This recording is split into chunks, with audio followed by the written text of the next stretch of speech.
శేషయ్యమ్మ Nagar under ground దాటిన తర్వాత కొత్తూరు వెళ్లే రోడ్లో 5 లక్షల రూపాయలతో నిర్మించబోవు బరియల్ గ్రౌండ్ కాంపౌండ్ వాల్కు శంకుస్థాపన చేసిన అనపర్తి శాసనసభ్యులు డాక్టర్ సత్తి సూర్యనారాయణ రెడ్డి. కార్యక్రమంలో రాష్ట్ర రెడ్డి కార్పొరేషన్ డైరెక్టర్ సత్తి రామకృష్ణారెడ్డి, సర్పంచ్ వారు కుమారి, ఉప సర్పంచ్ షిర్ల వీర రాఘవారెడ్డి, వర్తక సంఘం అధ్యక్షుడు సత్తి వెంకటరామరెడ్డి, పడాల కళ్యాణ్ రెడ్డి, వెంకటరత్నపురం ఏరియా నాయకులు, మార్కండేయపురం ఏరియా నాయకులు, వైఎస్ఆర్సీపీ నాయకులు, కార్యకర్తలు పాల్గొన్నారు. డాక్టర్ గారికి హృదయపూర్వక అభినందనలండి. అలాగే ఈ కార్యక్రమానికి వచ్చిన వైఎస్ఆర్సీపీ నాయకులు, పెద్దలు, కార్యకర్తలు అందరికీ కూడా హృదయపూర్వక అభినందనలండి. మన జగనన్న గారు ఆధ్వర్యంలో మన డాక్టర్ గారు చేపట్టినటువంటి ఇలా సేవా కార్యక్రమాలు మరి అనపర్తి నియోజకవర్గంలో మరి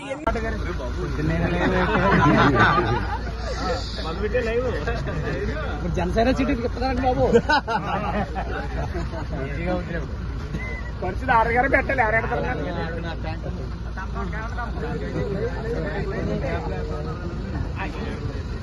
ఈ రోజునండి అనపర్తి మన మగపిల్లల హై స్కూల్ వెనకతలు ఉన్నటువంటి మసానా వేదిక వద్ద ఈ రోజుని సుమారు 15 లక్షల రూపాయలు